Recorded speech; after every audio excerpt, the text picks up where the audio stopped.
So, eye movements.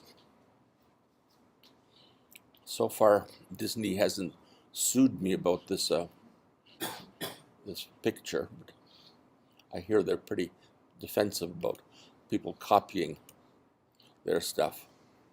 So, the reason we move our eye, we're talking about eye movements today, and the reason we are talking about our eye movements is because they help you see better. So they're important for the senses. And for example, if you've got one of the later cell phones or the iPhone, the iPhone camera, for example, advertises it itself as having this cinematic video stabilization, which is a fancy name for every time there's a thing in your camera that senses how much the camera itself moves.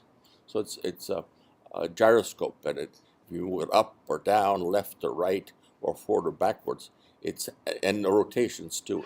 It senses movement in every direction. And what it does then to the camera is move the picture that's being sent to the camera in the opposite direction from your movements, and that way stabilize it. Otherwise, your pictures come out all blurry. And so that's the same thing as the VOR that we talked about last week, and we'll talk about it again some more today. So we saw that eye movements place the image of things that you're interested in on the fovea, and that's important because the fovea is where you have the highest acuity. So we're going to try something here. Okay, you have to look at this X, and you'll see, keep looking at the X, don't get distracted, and all over the place here, you'll see things flashing, and there'll be either an O or a C. And I want you to hit the table as hard as you can for when it's an O.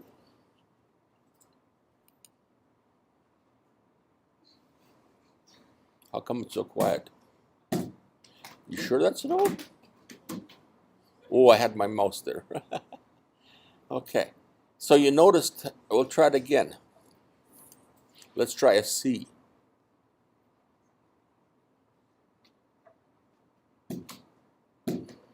Yeah, notice how at first nothing happens, eh? It's all quiet in the room. So it's amazing how much of the periphery you can't make out, at least clearly. You can tell something's happening out there, but you can't tell what it is. Okay, here's another test. So the other thing that helps how eye movements do, it makes, like we mentioned before, the stabilizing thing. It makes things stable on the retina. So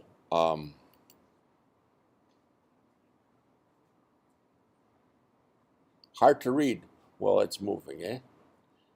So that's because you weren't able to follow this thing. It's moving too fast for your visual system to stabilize it. Okay, so what kind of eye movements help solve the problem? Well, there's 5 types of eye movements that do it, and we'll look at these in order. And okay, I want all of you to sort of pair up. So get close to somebody else. There's somebody over here, so I want you to pair up, and some of you pair up over there. You can triple up too. It doesn't matter. Okay. So and those at home, if you do this at home, you can again, you can find somebody around the house, pair up with somebody else.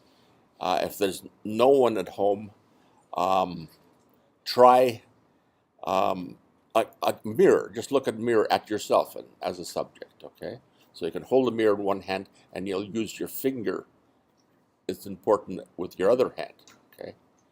And if you can't do that, you can do that with the screen of your camera, of your MacBook or whatever.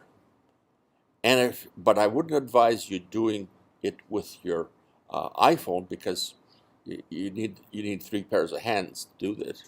Plus, I definitely wouldn't advise doing it while you're driving. Okay. So, the first thing is saccades. So, you're familiar with saccades. These are sort of fast movements of the eyes. And you notice they're going from side to side. And both these eyes are moving in the same direction at the same time. Okay? So the saccades are what you use to follow something appearing on the left or right, or they're what used for you to jump from word to word in the sentence. So every time you're reading, you're making lots of saccades. So vision is poor during saccades, and so as you're making the saccade, you're essentially blind because your eye is moving so fast that things are blurred across your retina. So what the brain is trying to do is minimize that time by making the eye movements as fast as it possibly can. And to do that, it whips the eyes across at about 1,000 degrees, but in 1 second. So imagine turning your head around 3 times in 1 second. That's how fast it's going. Now, with your pair, okay, I want you to look at, put out your fingers and look from finger to finger to see how that looks like. Make an eye movement from one finger to the other finger.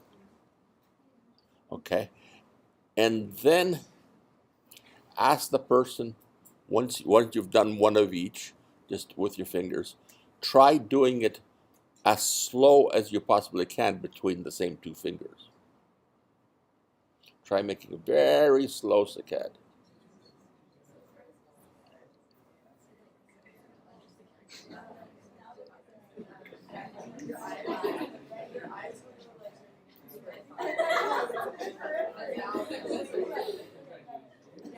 So,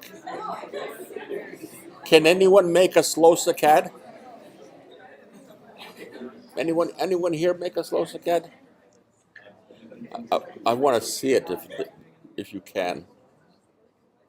Okay, what you might have done, some of you, is make a bunch of little saccades, but they're all pretty fast.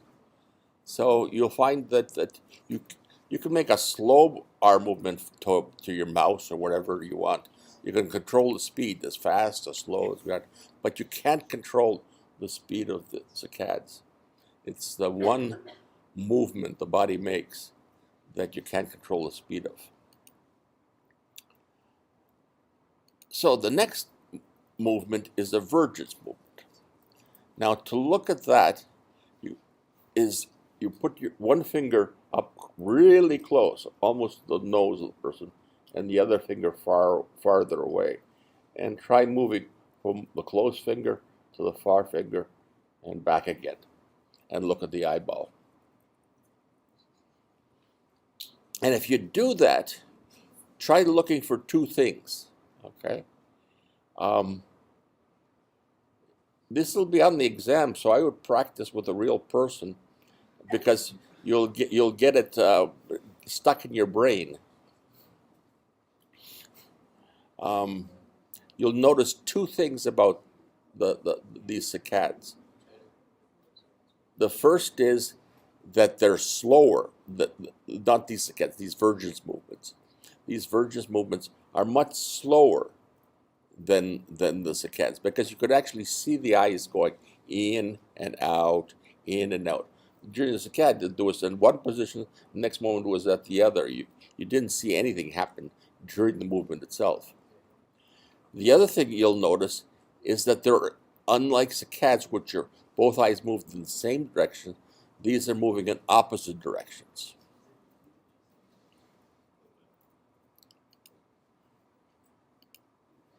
Okay, the next one is pursuit. So for this one, it's easy. You just, without moving your head, just move your finger back and forth in front of you. And it's a very simple movement. You'll see if you move your finger really fast like this, nothing happens. It just can't keep up. So it can only keep up to relatively slow movements. And that's why when that sentence moved on the screen there, you couldn't read it because it was too fast for it to stabilize the eye. But if something like a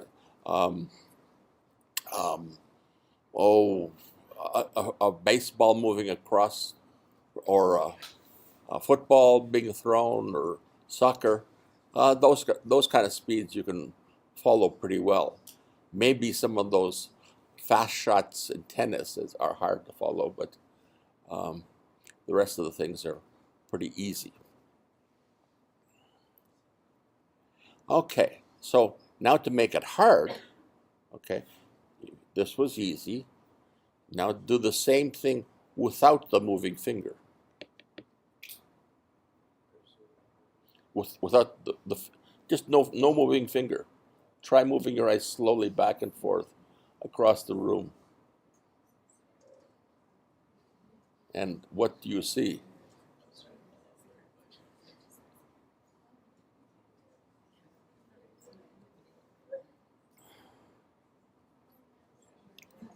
You should see that they're moving in little steps, which are little saccades. And so it's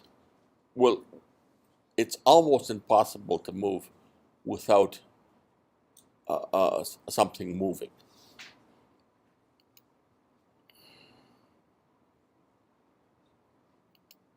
Okay, the VOR. So that happens when you turn your heads back and forth. If you have a stationary finger and move your head back and forth, and you can try it faster and faster and faster.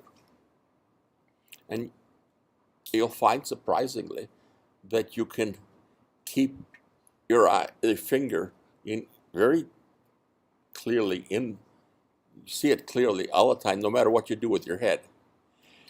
And this is the stabilizing thing that's a big thing on the iPhones, okay? Because that's what they're doing. They're stabilizing that image on the back of the screen, in spite of the fact you're shaking. You're riding a bicycle while you're taking pictures of someone. Okay. Now, if you want to compare the two, if you have a piece of paper, you can shake your head and try reading it really fast, and then try shaking the piece of paper at the same speed, and you'll find that you can't read it. The other thing you can do is you could find out that you don't need vision to. This is called the VOR, vestibular ocular reflex. We took that last week, and is driven by the vestibular system, and you don't need vision to make the movement. So you can close your eyes and gently touch your eye with your eyes closed, and then you can move your head back and forth, and you can feel a little movement of the eye back and forth if you move your head a little bit. But if you move your head a lot, you'll see something's happening, like it's bouncing in one direction, bouncing in the other direction. And that's called nystagmus, which we'll cover just in a moment.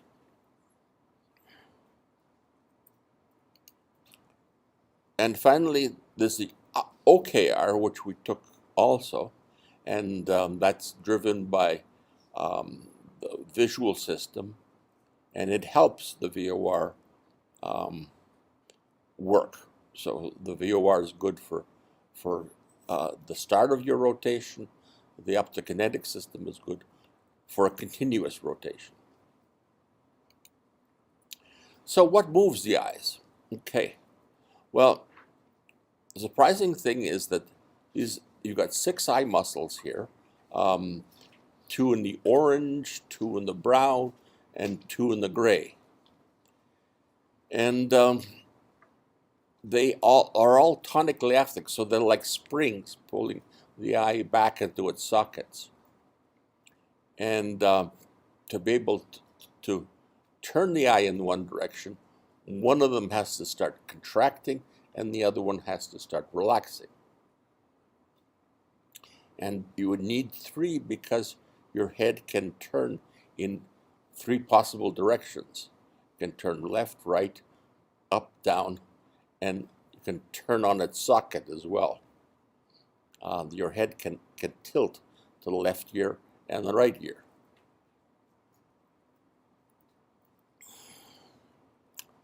So let's see what happens. So this one here is the nose is over on this side, okay?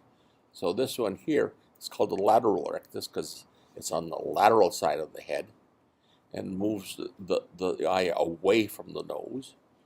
This one here is the medial rectus. It turns it towards the nose. This one here is the superior rectus. It turns the eye upward. But if you look at this line here, this line I've drawn as a landmark, and then you look at it after it's turned up, it's turned a little bit towards the nose, okay? So that's a rotation of the eye about its socket. In the same way here, if I activate the inferior rectus, it goes down, but also turns the top of the eye away from the nose. Now, finally, we've got these 2 other gray muscles, and they're called the oblique muscles. This one here turns the eye about its socket, okay? You can see the eye turning about its socket, but also rotates a little bit down.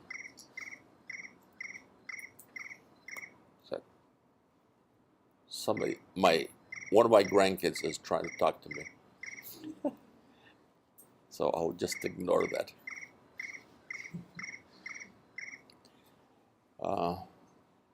The Vancouver's calling. If you turn the other muscle, it turns the eye about its socket, but in the opposite direction. But each of these muscles also do a little bit of vertical movement. This turns it down, and this turns it up. So a little bit up and a little bit down.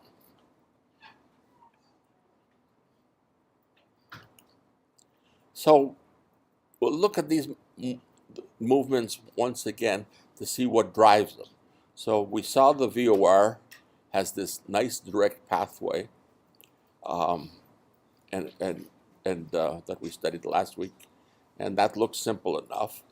But as in many things in life, things are not always so simple. Okay, what's complicated about this? Well, the trouble is what happens during the movement. Okay, you got your activation from your canal, and that turns the eye in the direction it should be turned, in the opposite direction. But something strange happens after the movement. So I turn my head to the right, and I want my eye to stay. I turn my head to the left, and my eye turns to the right. And then after the turn, it stays where it's supposed to be, turned to the right. Okay, but this eye is turning back.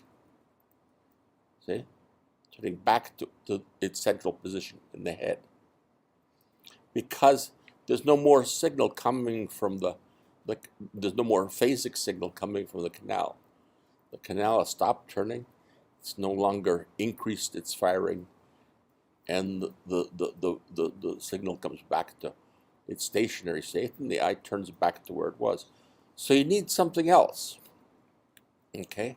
And that something else comes from this another pathway, and this is this other pathway. It's called the indirect pathway. And you can see here the direct pathway doing everything during the turn. So it's turning the head during the turn. And then after the turn, this indirect pathway keeps the eye in its lateral direction. Okay. And what's important is that this is a form of short-term memory. So it remembers how far the eye had to turn and maintains a tonic activity to match that.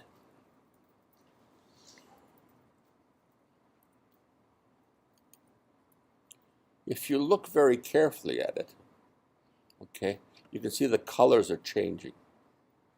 We'll just start from so first we have an orange, then we have a green, then we have a blue. And after the movement, all these, so we got an action potential coming from the vestibular nucleus. And each one of those action potentials goes to here and then keeps going, coming around. So they add up. The first one starts 1 circulating. The second one starts 2 circulating. The third one gets all 3 circulating. And that 3 then keeps going. If the head kept turning, we'd have 4, 5, 6, and so on. So it's counting how many action potentials it got. And so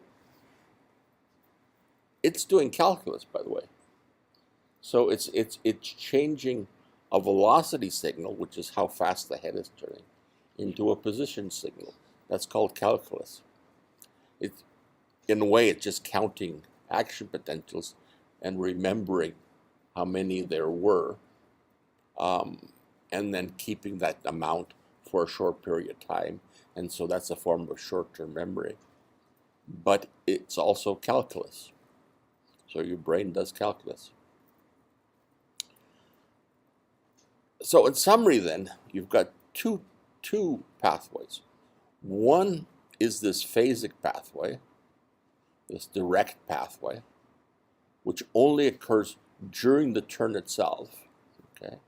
And that's what turns the eye quickly to one side.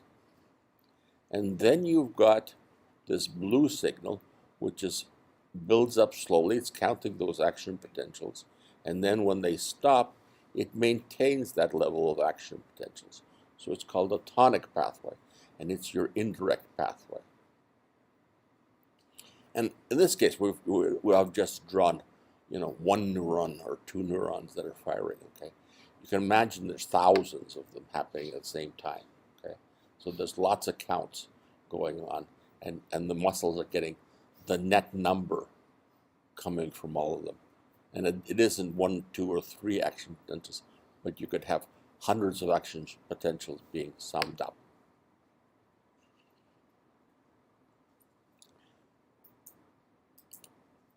So we'll now look at saccades. So we took VOR.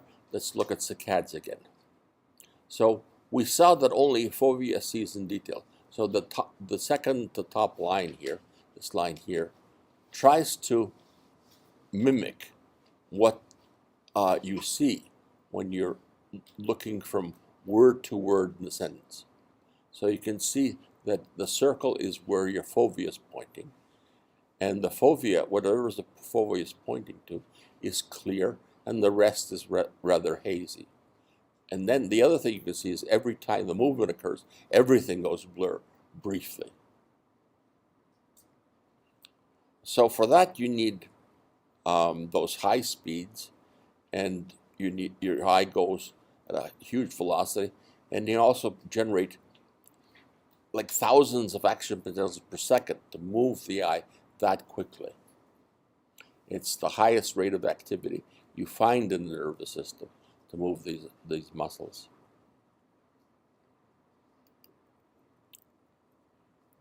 How many times do you think you move your eyes, make saccades in a day? All those that think it's 1,000, all those that think it's 10,000, all those that think it's 100,000 or more. Did you guys read ahead? Yes, it is. On average, you make almost 200,000 saccades a day. That's a lot of little saccades. And so when you're reading, you're generating a lot of activity in your brain to do all that reading. Okay, so what moves the eye so quickly from one position to another position? Well, the signal comes from the structure called the PPRF, and it's located in your brainstem, that is somewhere at the neck level, and that's near the motor neurons here that control the muscles. And there's one over here that sends activity to this muscle here on the side, and this muscle here on this side. And then there's another one over here that does the opposite.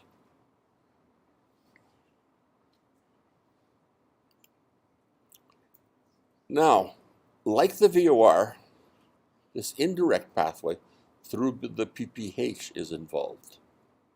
And like in the VOR, what happens whenever a burst occurs here, it goes directly to the motor neurons, and that turns the eye very quickly, and then gets added up here, the number of action, and they continue to produce action potentials and hold the eye in that tonic position. Okay, a little quiz here. Suppose you have a lesion that disconnects this PPH, this generator of tonic activity, from the motor neurons. Now, this is what the normal saccade looks like, let's suppose. Choice 1 is a bunch of little saccades. Choice 2 is a very slow saccade to the same position a normal saccade would have reached. Okay? And choice 3 is a saccade of the same size as this one was, but something that drifts back to where it came from. Okay, is it choice 1, choice 2, choice 3? Good. Got it right. It is choice 3. If this thing is missing, this bursts, that turns the eye, but there's nothing to hold the eye in that position, and it gradually drifts back to where it came from.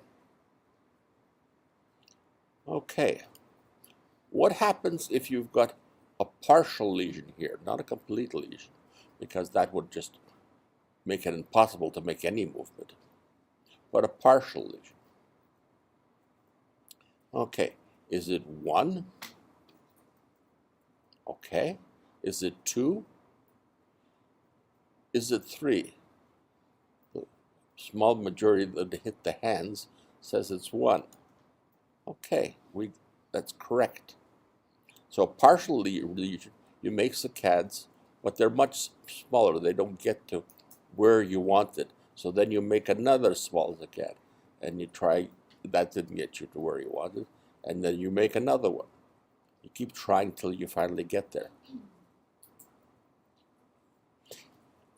The stronger the lesion, the smaller lesion each of these saccades would be, and if it was a complete lesion, they wouldn't occur at all.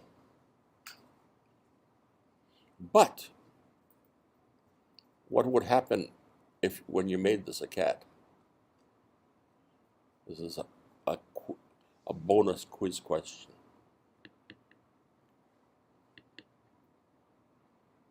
You've got efferents, yeah. Go back to the normal position. No, you wouldn't. Your eyes wouldn't move at all, but something would happen.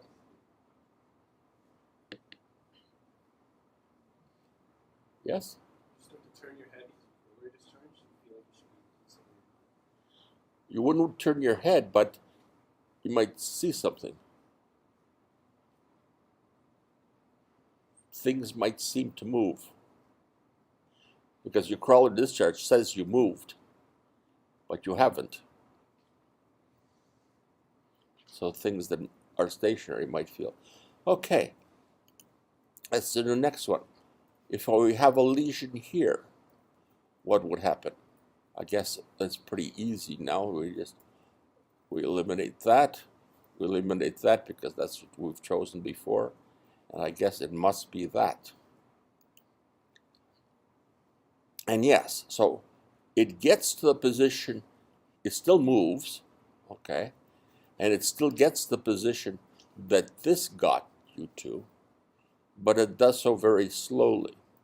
So this is what this burst does. It gets you to the next word very quickly. Otherwise, it'd be these slow, dragging movements from word to word, and it'd take you forever to read a sentence. Okay. So we've seen that in order to make saccade, you've got to activate something in the periphery, but that during the fixation, the eye is maintained in the stationary position. And this is done by this hill of activity in the center of the superior colliculus. And this hill of activity drives a new set of neurons called the omnipause neurons, which in turn inhibit the PPRF. So when you want to fixate, you got this hill of activity in the superior colliculus, and that inhibits any burst of activity that would generate a saccade.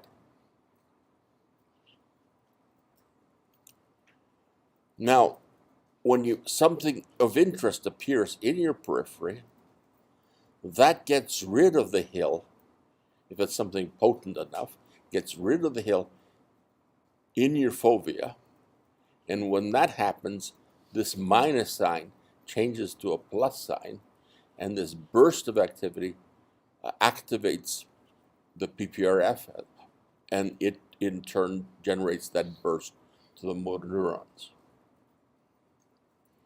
Okay, so we've launched the saccade. It's going at 100 miles or 1,000 degrees per second.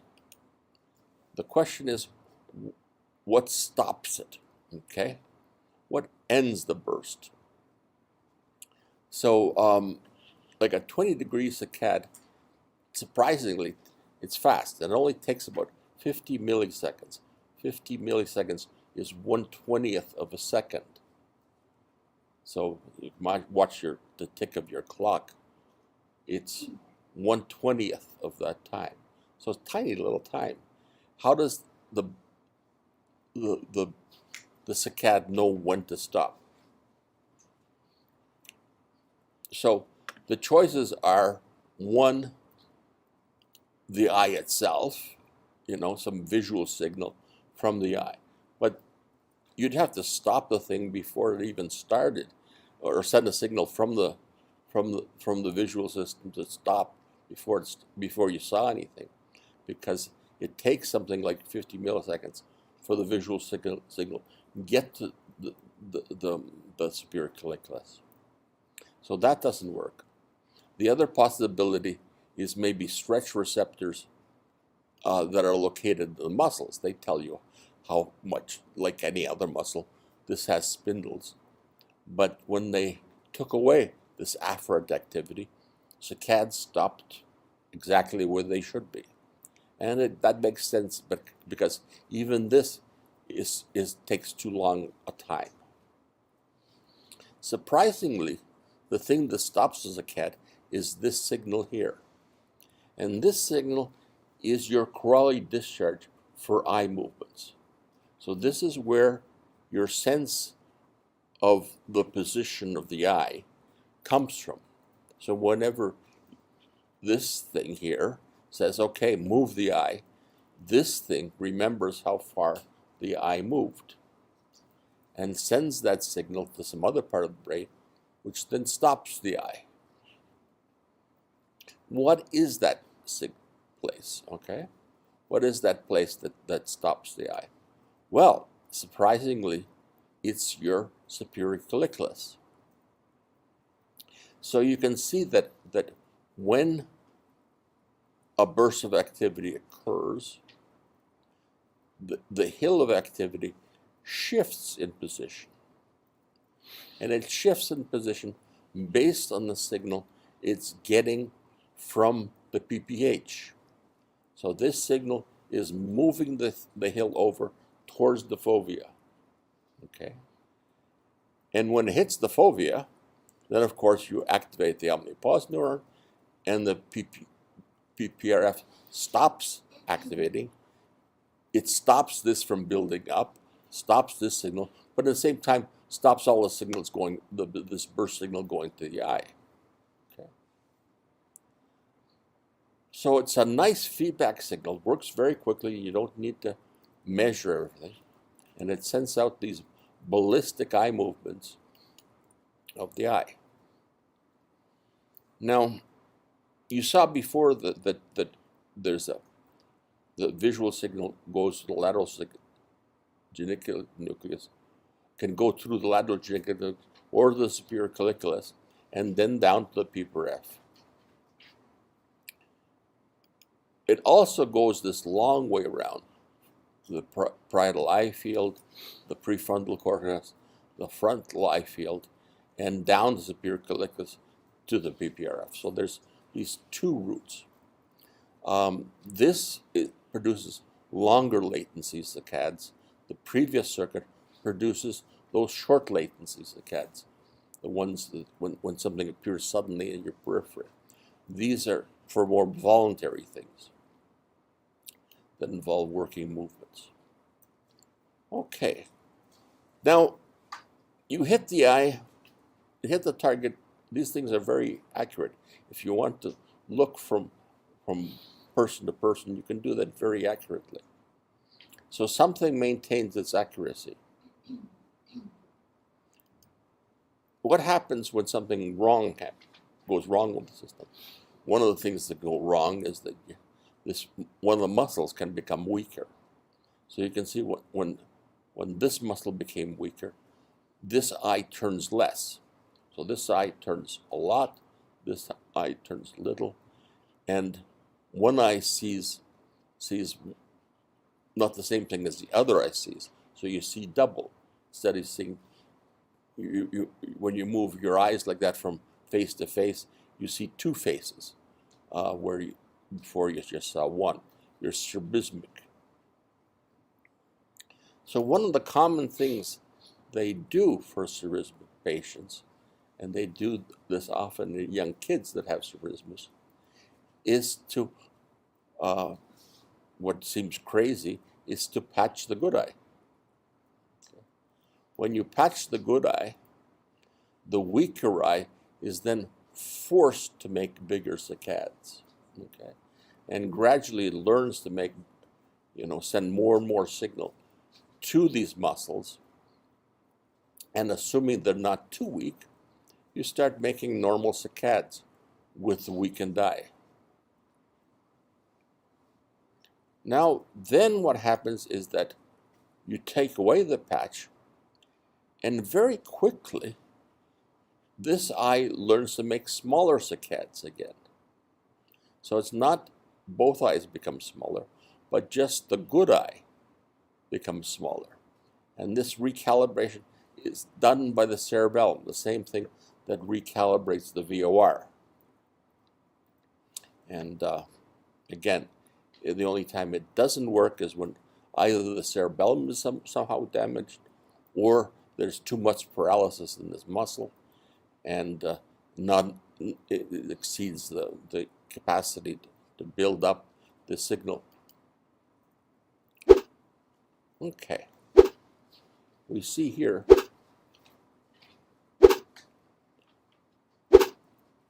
I don't know if you can hear that from where you are, but your eyes are moving back and forth.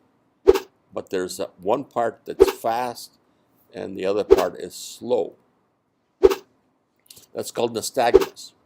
And it's what occurs when you feel these little bumps, when you put your finger against your closed eyelid, and you feel your eyeball behind it, and you move your head a lot. You can feel these little bumps back and forth. This is what this turkey is doing. I filmed this from my backyard, and you can see that he makes this a quick movement, slow movement, quick, slow. During the slow, his head moves back, okay, in the neck, okay, and the image of the world is stabilized on its eye, okay. So the slow movement is what counts. It's when the eye is stable. He then makes a fast movement in the opposite direction to get his eye forward again, and then when its head moves backwards, it's stable again. So the same thing happens to you. When you turn your head a lot, you make this series of saccades and then slow movements in the opposite direction. Saccades, slow movements in the opposite direction. Now, if you turn quicker, these slow movements will become quicker because they got to match the real world. Okay?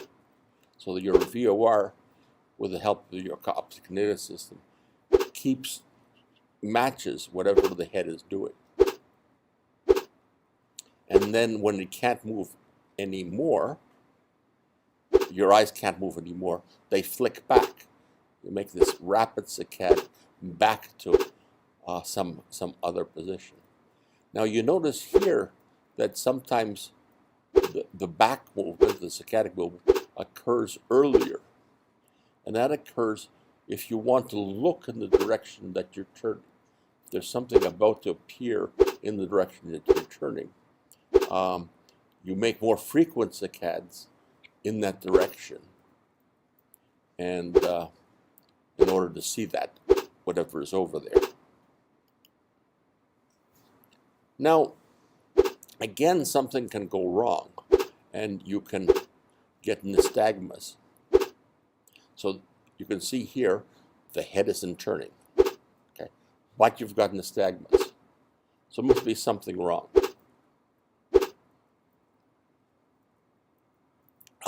What do you think? You remember that the vestibular system is a sort of push-pull system. There are all your vestibular organs, for example, the hair cells are tonically active, and when you turn in one direction, they get more action potential per second, and the opposite canal gets less action potential per second. What do you think is wrong with this head here? Anyone care to suggest what's wrong here? Yes? Yes, exactly. Okay, so it's a left horizontal canal, okay, and that's because look at this movement back here, okay. The head is turning to the right, and you're getting this nystagmus. Here, you got this nystagmus, but the head isn't turning.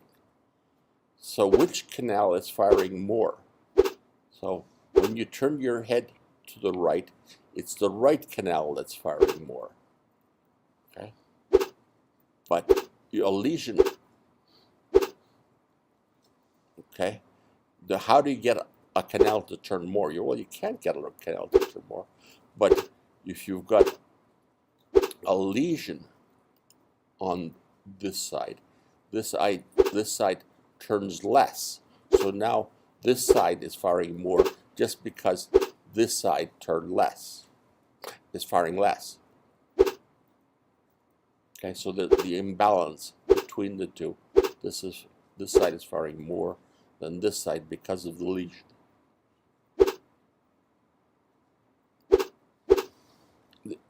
Now this is a different type of nystagmus. You can see here that it's shifting direction. So if your eye is going one way, the drift back is in one direction. If the eye goes in the opposite direction, your drift is in the opposite direction again. And the drift is not a steady position change, but it's sort of an exponential change like that. So this occurs with the lesion of the PPH, the thing that stores your quality discharge or your short-term memory. Basically, what you're doing here is making a movement. I want to look over there, but there's no tonic activity, so you drift back to center. Then you say, okay, I want to look in the opposite direction. Again, there's no tonic activity, and drift back to center. And in this case, the subject's making several saccades in the same direction. 1, 2. Okay, and each time it drifts back. Okay. Third type of movement, the Vergence movement. Lots of things happening in this slide. Okay, you can see here the lens is changing shape. Okay, you can see here that's what the eye sees, and you can see normally at the end of both movements, the far movement or the close movement, you've got both eyes see the same thing. Okay. But between movements, you have disparity. So whenever the target moves, you suddenly have a disparity. And again, when the target moves back to the far distance, you have a disparity. So there's this disparity signal, and then there's a blurring of the image. Okay.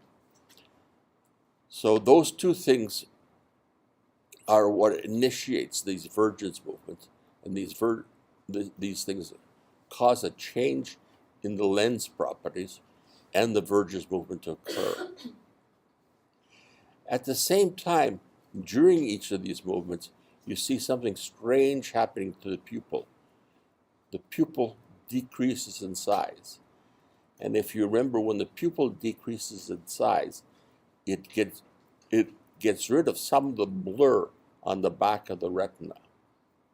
So at the beginning of each movement, when there's a lot of blur, the pupil decreases in size to minimize that blur.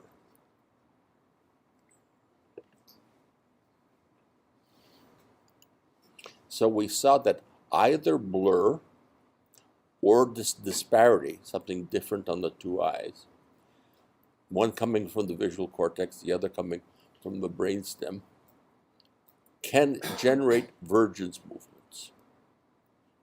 It also generates the adjustment to your lens. Okay, it causes the lens to become flatter or more circular, depending on whether it's near or far that you want to go to. And the best thing is when both these happen, the combination of the two, that's when the best, most rapid adjustments occur. Okay, pursuit movements. You can see a pursuit movement occurring over here and then continuing over here. What's happening? Okay, let's repeat the process. Okay, here the bee is stationary on the retina. You're looking at the bee. The bee starts to move. You start pursuing it. Then you make a saccade to catch up. Then you continue pursuing it. Okay. Again, this is the bee. It starts moving. Over here, you can see the eye stays still stationary. You see this retinal slip of the bee moving across the retina. Then you start pursuing it so that the bee stays stationary on the retina, but not on the fovea. You then make a catch-up saccade, and you put the bee on the fovea, and you continue pursuing it, even though it's right where it should be. So you follow it with your eye. And the pathway for that is this long circuit over here. You start with the I, V1, MT, then this MSTL. Remember, there's two parts to MST, MSTD and MSTL. This is MSTL. It drives the pursuit movement, goes through the cerebellum, and then to the brainstem. So if you've got a lesion here, you'll have a lesion, inability to make that pursuit movement, or anywhere along this pathway. Now, we said that you can't follow, make a pursuit movement without something moving. Well, if you try here to track, imagine that these are two lights on each side of a wheel, okay? And you're trying to follow the center of the wheel without a visual signal. You can move your eyes steadily across the screen by imagining the center of the wheel. So you can force the system not to move up and down the way the balls are going, the way the yellow lights are going, but to just smoothly go across the screen by imagining where the center of the wheel is. You can also train yourself to, if you hear a bee flying across the room or a sound moving across the room from left to right or right to left, to track that sound, okay, without seeing it. And you can close your eyes, and you could train yourself to move your eyes smoothly to the sense of your moving finger. Okay. So you can train yourself by imagining where the target is to move your eyes slowly. So it's not quite true that you don't need a moving target.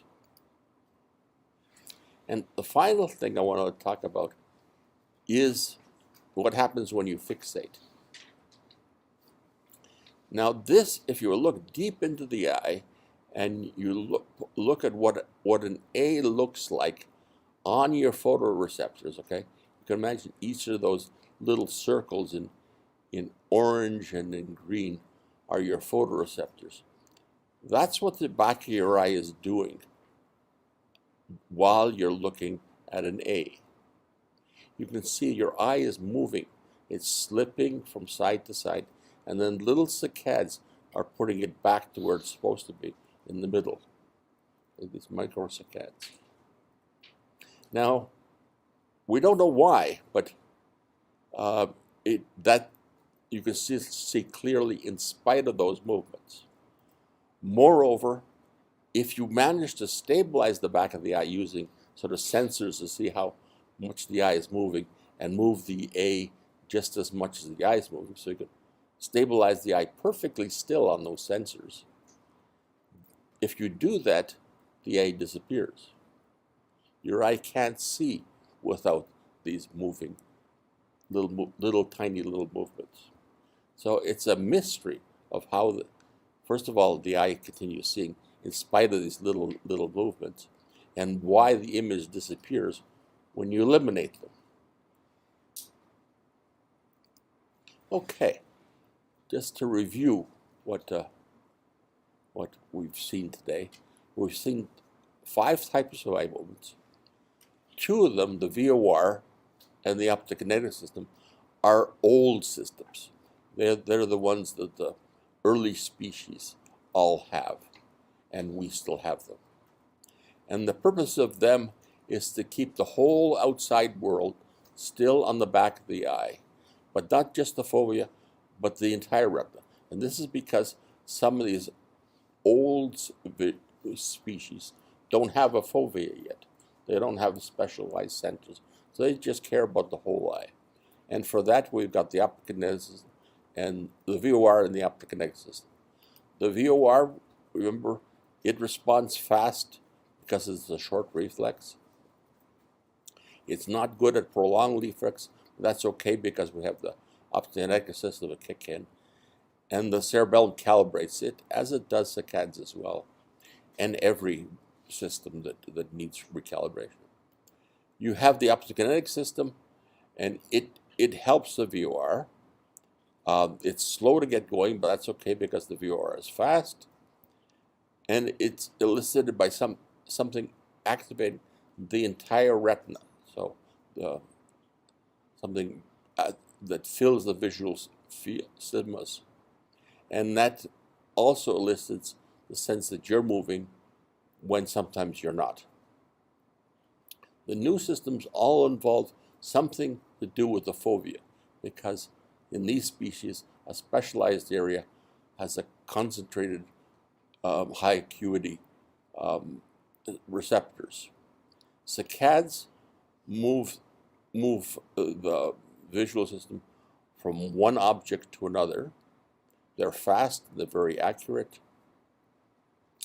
and they're still between saccades allows you to examine what the thing is, to read the word. And you have no voluntary control over their speed. The pursuit system works with a moving target, like a ball. It's reflexive, so you have to see something moving in order to initiate it, usually. And it's slower than the VOR because it's got a longer circuit. The pursuit system has to go through the eye, through the retina, through the V1 and all those other circuits that I mentioned before. And then we have the Vergence system that when you need to move both foveas to a nearer or farther target, and it prevents double vision, diplopia, and it rotates the eye in the opposite direction. That's it. Okay, and we'll reconvene here